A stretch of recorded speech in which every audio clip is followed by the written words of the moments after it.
ဂျော့ရှူအာဘန်ကိုဖျက်ဖို့အတွက်လက်တံရတက်တာနေပြီဆိုတဲ့ပန်တိုဂျာမာနယ်ကက်ကဂျော့ရှူအာဘန်ကိုလေတိုက်နေချိန်လူတစ်ယောက်ကတော့တိတ်တိတ်လေးပြန်လာဖို့ပြင်ဆင်နေပါတယ်သူကတော့ဂျော့ရှူအာဘန်ကိုရှုံးနေခဲ့တဲ့ချန်ပီယံဟောင်းလက်ဇန်နာပန်တိုဂျာပါသူတန်ရရောက်သွားတဲ့အချိန်မှာလူတော်တော်များများကပန်တိုဂျာတယောက်ဒီကစားကွင်းကိုပြန်လာနိုင်ပါတော့မလားဘယ်လောက်များကြာမလဲဆိုပြီးတော့ထင်နေကြပါတယ်ဒါပေမဲ့ပန်တိုဂျာကတော့သူရဲ့ Instagram မှာလေ့ကျင့်ရေးလုပ်နေတဲ့ဗီဒီယိုတွေသူရဲ့လက်တက်တာနေပြီဆိုတဲ့ပုံတွေကိုမျှဝေလာပါတယ်ဒီအကြောင်းအရာတွေမပြောခင်ပန်တိုဂျာရဲ့လက်တံရရရှိသွားတဲ့အချိန်တွေကိုပြန်ကြည့်ကြရအောင်ကပတ်ကာကွယ်ပွဲတွေများစွာထိုးထားတဲ့ချန်ပီယံပန်တိုဂျာကအရှင်ဟိုနဲ့တန်တက်လာတဲ့လူငယ်လေးဖိုက်တာဂျော့ရှူအာဘန်ကိုမတော်တဆနဲ့ရှုံးနေခဲ့ရတာအံ့ဩစရာပါပန်တိုဂျာကသူထိုးတက်ခဲ့ဘူးတဲ့ဖိုက်တာတွေထဲမှာဂျော့ရှူအာဘန်ကအခက်အခဲဆုံးနဲ့အကျန်းဆုံးဖိုက်တာဖြစ်ပြီးသူစောင့်ကြည့်ရမယ့်ဖိုက်တာတယောက်ဖြစ်တယ်လို့အင်တာဗျူးမှာပြောခဲ့ပါတယ်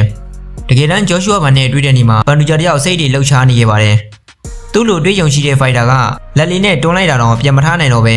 ဒီလိုမတင်မှတ်ထားတဲ့အချိန်တွေနဲ့ပဲပွဲရက်ခဲ့ရတာပါသူရဲ့မန်နေဂျာကဆက်တိုးဖို့ပြောပေမဲ့ပန်တိုဂျာကဆက်မထိုးပဲပွဲကိုရက်ဖို့အတွက်ဆုံးဖြတ်ခဲ့တာပါMMAဖိုက်တာတယောက်မှာလက်ဆိုတာကအဓိကပါပန်တိုဂျာသာလက်မကောင်းပဲဆက်တိုးမဲ့ဆိုသူ့ရဲ့ game plan ကလည်းကောင်းကောင်းအလုပ်လုပ်မှာမဟုတ်ဘူးတစ်ဖက်မှာလည်းဂျော့ရှူအာဘန်လိုဖိုက်တာမျိုးဆိုတော့သူဆက်မထိုးပဲနဲ့ရက်တန့်ခဲ့တာကသူ့ရဲ့ရွေးချယ်မှုမှန်တယ်လို့ဆိုရမှာပါပွဲပြီးတော့ဒီနာဝက်ကပန်တိုဂျာကလက်တံရအခြေအနေနဲ့တော်တော်နဲ့ပြန်လာနိုင်မှာမဟုတ်ဘူးဒီကြားထဲမှာခပတ်ကာကွယ်ပွဲတစ်ပွဲလုပ်ရလိမ့်မယ်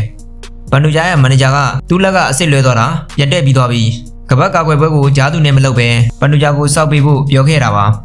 ဒီလိုအချိန်မှာဘယ်ကနေဘလို့ရောက်လာမှမသိတဲ့အသားမမဲနဲ့မာနယ်ကစ်ဆိုတဲ့ဖိုက်တာကဂျော့ရှူအာဘန်ရဲ့ချန်ပီယံခပတ်ကိုသဘောကျနေပြီးချန်ပီယံခပတ်လိုချင်တာကြောင့်ဂျော့ရှူအာဘန်ကိုနေ့စဉ်ဆက်မပြတ်လေတိုက်နေတာပဲဖြစ်ပါတယ်တစ်ဖက်မှာလည်းပန်တိုဂျာရဲ့ Instagram ကိုကြည့်ရင်လေ့ကျင့်ရေးပုံတွေဗီဒီယိုတွေကသူဘယ်လောက်ထိလှုပ်ဆောင်နေပြီဆိုတဲ့အကြောင်းသူရဲ့တန်ရာဘယ်လောက်ထိတက်တာနေပြီဆိုတဲ့အကြောင်းကိုနေ့စဉ်အများတင်နေတာကိုတွေ့ရပါတယ်ပန်တိုဂျာက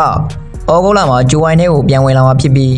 ဒီကြားထဲမှာဂျော့ရှူအာဘန်ကိုဘယ်ဖိုက်တာနဲ့မဆိုပွဲတည်ပြီးနိုင်တဲ့သူနဲ့ဩဂုတ်လထဲမှာခပတ်ပြန်လူဖို့အတွက်ဆန္ဒရှိနေတာဖြစ်ပါတယ်ဂျော့ရှူအာဘန်ကတော့မာနယ်ကက်ပဲလာလာပန်တိုဂျာပဲလာလာဘယ်သူပဲလာလာအကုန်လုံးကိုအမောက်သိမ့်မှာဖြစ်ပါတယ်ပွဲပန်းနာခြင်းမရှိတဲ့ဂျော့ရှူအာဘန်တယောက်အာအင်နေပြည့်ကလေ့ကျင့်ခန်းတွေပုံမှန်ပြုလုပ်နေပြီးအကယ်၍မာနယ်ကက်နဲ့သာထိုးခွင့်ရမယ်ဆိုအာရှောင်းနေတဲ့သူရဲ့ပါဇက်တွေကိုတက်အောင်လုပ်ပြလိုက်မယ်လို့ပရိသတ်တွေကယုံကြည်နေပါတယ်တကယ်လို့မာနယ်ကက်နဲ့မဟုတ်ပဲပန်တိုဂျာနဲ့တွေ့ရမယ်ဆိုရင်လည်းအရင်ပုံစံမျိုးကံကောင်းလို့အနိုင်ယူသွားတာမဟုတ်ပဲနဲ့အပြတ်အသက်နဲ့ကောင်းကောင်းကြီးပြင်းပြသွားမယ်ဆိုတာ